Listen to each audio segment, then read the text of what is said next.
Salam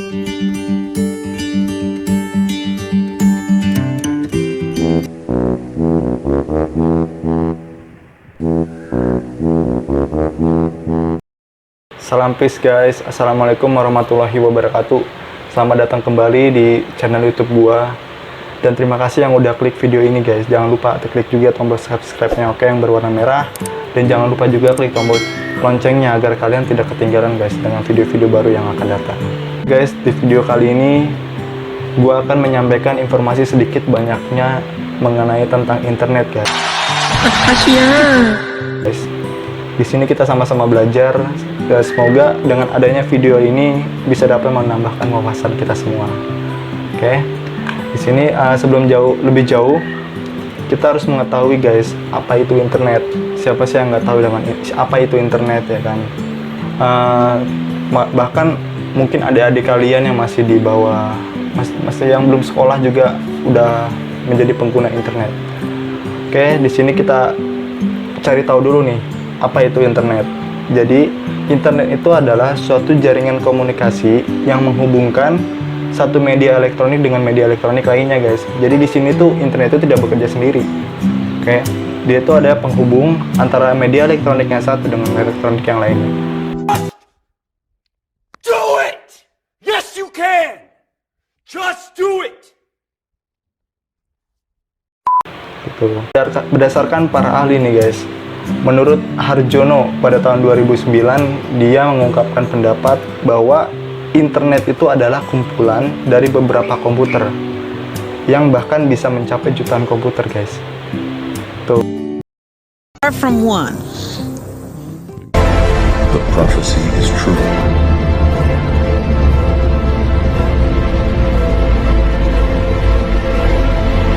Di seluruh dunia yang saling berhubungan serta saling terkoneksi satu sama lainnya. Agar komputer bisa saling terkoneksi satu sama lainnya, maka diperlukanlah media untuk saling terhubung antara komputer yang satu dengan komputer yang lainnya. Media yang digunakan itu bisa menggunakan kabel, satelit, atau lewat sambungan telepon, guys. Oke, dan ada juga menurut ahli yang lainnya, di sini menurut Ramdhani, itu pada tahun 2003, dia menyampaikan pendapat internet itu adalah suatu sebutan untuk sekumpulan jaringan komputer yang bisa menghubungkan berbagai situs akademik, pemerintahan, komersial, organisasi, hingga perorangan, guys. Nah, selanjutnya kita harus juga mengetahui sejarah sejarah adanya internet, guys. Nah, internet itu dibentuk oleh Departemen Pertahanan Amerika Serikat pada tahun 1969. Berarti Indonesia sudah merdeka ya. Indonesia sudah merdeka, internet itu dibentuk oleh Departemen Pertahanan Amerika Serikat melalui proyek lembaga ARPA yang mengembangkan jaringan yang dinamakan dengan ARPANET. ARPANET itu singkatan dari Advanced Research Project Agency Network, di mana mereka itu mendemonstrasikan bagaimana dengan hardware dan software komputer yang berbasis unik, guys. Jadi sini tuh adanya penghubungan antara hardware dan software. Jadi internet itu zaman dulu dibuat oleh Amerika Serikat, oleh Departemen Pertahanan Amerika Serikat, itu digunakan untuk keperluan militer. Itu kalau sekarang kan ya apa aja bisa didapatkan gitu ya di internet. Kita mau nyari apa ada. Kita mau nyari misalkan orang tua kita nih mau masak ini, menunya apa atau enggak bahan-bahannya apa aja sih gitu kan. Di situ ada semua, guys. Nah, kalau zaman dulu itu internet itu hanya digunakan untuk keperluan militer gitu tujuan awalnya. Nah, pada saat itu Departemen Pertahanan Amerika Serikat membuat sistem jaringan komputer yang tersebar dengan menghubungkan komputer di daerah-daerah vital untuk mengatasi masalah bila terjadinya serangan nuklir, guys. Jadi internet itu digunakan oleh Departemen Pertahanan Amerika Serikat untuk menghindari atau untuk memberikan notifikasi gitu, untuk menghindari masalah apabila terjadi serangan nuklir. dan untuk menghindari terjadi informasi terpusat yang apabila terjadi perang dapat mudah dihancurkan gitu. Nah, saat itu keberadaan dari internet itu lebih dominan untuk digunakan sebagai sarana penghubung antara sistem kinerja dari militer. Misalnya, dengan proyek nuklir yang dirancang sebagai alat tempur untuk perang nih, yang dilandasi dari Departemen Pertahanan di Amerika Serikat, atau yang dikenal dengan nama USA, Department of Defense. Selain itu, kinerjanya saat itu masih disangkut pautkan dengan ARPANET sebagai menjadi jaringan utamanya. Jadi zaman dulu itu ARPANET ini sebagai pusatnya gitu guys, sebagai pusat untuk dijadikan jaringan utamanya gitu. Nah, kemudian setelah mendunianya ARPANET, penggunaannya itu tidak hanya di bidang militer saja. Jadi semakin kesini itu semakin berkembang ya guys, bukan hanya digunakan di bidang militer saja. Namun kini mendunia menjadi kebutuhan di luar dunia militer.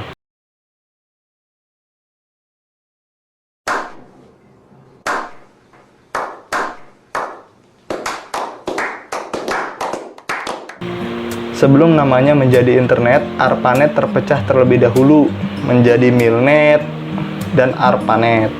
Nah, meskipun begitu, kedua jaringan ini saling berhubungan, tetap saling berhubungan dan interkoneksi. Kemudian lama-kelamaan jaringan yang saling berhubungan itu disebut dengan nama DARPA. Hingga sekarang disebut dengan yang kita tahu adalah internet. Gitu guys.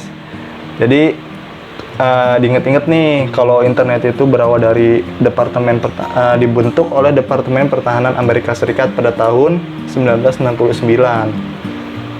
Dan tujuan awalnya itu adalah untuk kepentingan atau untuk keperluan militer, untuk mengatasi atau memberikan notifikasi kepada pemerintah atau kepada Departemen Pertahanan Amerika Serikat ini akan terjadinya serangan nuklir gitu guys. Selanjutnya, awal mula internet masuk ke Indonesia. Jadi orang yang pertama kali sukses menghubungkan internet di Indonesia itu adalah Joseph Luhukai. Dia adalah seorang pakar komputer dan ekonomi yang berhasil mengembangkan jaringan UINet yang melibatkan 5 universitas guys. Universitas apa aja? Yaitu yang pertama Universitas Indonesia, yang kedua Universitas Terbuka, yang ketiga ITB, terus yang keempat Universitas Gajah Mada, dan yang terakhir adalah Institut Teknologi 10 November. Oke, beliau kemudian mencetak prestasi dengan menghubungkan jaringan internet yang ada di Indonesia agar masuk ke ranah global. Jadi Joseph Luhukai inilah yang membawa internet atau mengembangkan internet masuk ke dalam Indonesia guys. Terus setelah itu baru muncullah PT Indo Internet dan PT Pos Indonesia yang mengembangkan Wasantara Network. Kemudian ada juga Indosatnet dan Telkomnet yang bergerak di bidang penyedia jasa ISP atau singkatan dari Internet Service Provider. Nah, selanjutnya ada ini guys, bagian ada bagian negara-negara mana saja pengkonsumsi internet terbanyak di dunia. Dalam bagian ini guys, yaitu pengguna internet terbesar di dunia pada Maret tahun 2009 guys. Pada Maret tahun 2019. Ini gua dapat berdasarkan sumbernya dari Statista. Dan di sini Indonesia masuk 10 besar guys, pengguna internet terbanyak di dunia. Yaitu ada di urutan ke-5. Yang pertama itu ada Tiongkok, yang kedua India, ketiga Amerika Serikat, keempat Brasil, kelima Indonesia, keenam Jepang, ketujuh Nigeria, ke-8 Rusia, ke-9 Bangladesh, dan ke-10 ada Meksiko guys. Jadi Indonesia ini bisa dibilang ya, selain masyarakatnya yang banyak, dia juga pengguna internet yang banyak pula gitu guys. Oke, selanjutnya ada fungsi internet. Internet itu diciptakan pasti memiliki fungsi guys. Yang pertama itu adalah sebagai media komunikasi. Maksudnya adalah dengan adanya internet kita bisa dapat mempermudahkan kita dalam melakukan komunikasi atau berkomunikasi antara orang yang satu dengan orang yang lainnya. Dan itu pun bisa dijangkau di seluruh dunia guys. Dan yang kedua ada sebagai media untuk akses informasi. Maksudnya di sini adalah dengan adanya internet kita bisa tahu apa yang tadi kita tidak tahu menjadi tahu gitu. Misalkan kita mau mencari mau mencari universitas mana nih yang ada jurusan fakultas hukumnya gitu. Dengan adanya internet itu bisa dapat mempermudahkan kita. Jadi kita bisa tahu, oh ternyata universitas ini yang ada fakultas hukumnya dan lain sebagainya gitu ya guys. Dan yang ketiga sebagai media bertukar informasi, bertukar sumber daya. Selanjutnya ada manfaat-manfaat dari internet bagi kita guys. Jadi kita perlu tahu nih, kita kan sebagai konsumen, sebagai pengguna internet, kita harus tahu apa sih manfaat-manfaat dari internet bagi kita gitu. Yang pertama itu adalah komunikasi lebih cepat. Dengan adanya internet kita bisa dapat berkomunikasi dengan orang lain itu dalam waktu yang singkat ya guys, dalam waktu yang cepat. Kalau zaman dulu kan itu kita misalkan nih mau tahu kabar dari orang lain, kita mau berkomunikasi dengan orang lain itu menggunakan hewan berupa burung ataupun jasa kantor pos gitu. Ya, dan itu membutuhkan waktu yang lama. Yang kedua menambahkan wawasan dan pengetahuan. Dengan adanya internet yang tadinya kita tidak tahu menjadi tahu guys. Apa aja yang ingin kita cari tahu di dalam internet itu ada guys. Jadi nggak usah bingung-bingung gitu untuk mencari tahu informasi tentang itu, tentang apa yang ingin kita cari itu lewat mana. Di internet itu banyak guys.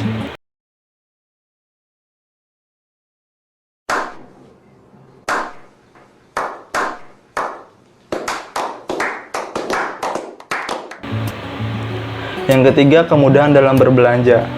Nah ini nih, apalagi buat kaum hawa, berbelanja bisa mempermudahkan kita dalam berbelanja.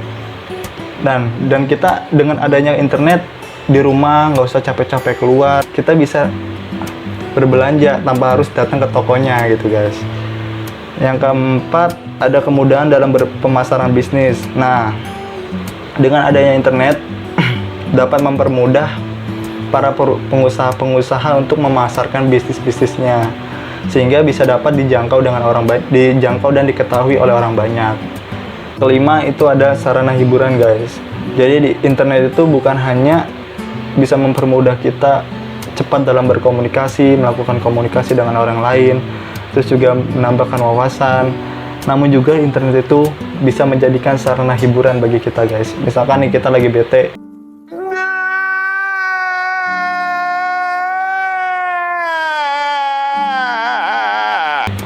atau enggak lagi mumet gitu dengan pekerjaan, dengan sekolahnya. Dengan adanya internet kita bisa mengakses permainan-permainan atau hiburan-hiburan berupa lagu dan lain sebagainya gitu. Dan yang terakhir adalah kemudahan dalam mencari informasi. Nah, di internet ini kita bisa mempermudah kita untuk mencari informasi apapun yang ingin kita cari, yang ingin kita telusuri. Jadi lebih efisien, lebih mudah lah. Nah, untuk selanjutnya ada dampak positif. Setelah tadi gue membahas tentang fungsi dan manfaat internet, dan kita juga harus mengetahui dampak positif apa yang bisa kita terima guys dengan kita menggunakan internet. Nah, internet itu dampak positif yang bisa dapat kita terima dengan adanya internet itu adalah yang pertama mempercepat dan memudahkan arus informasi dan data. Yang kedua membantu pelajar dan mengerjakan tugas. Nah ini bagi kalian yang suka copy paste nih. Terus yang ketiga membangun self learning seseorang dengan melihat dan membaca berbagai tutorial di internet. Yang keempat menambah pengetahuan dan juga wawasan. Yang kelima memudahkan kegiatan kampanye atau promosi hal-hal positif.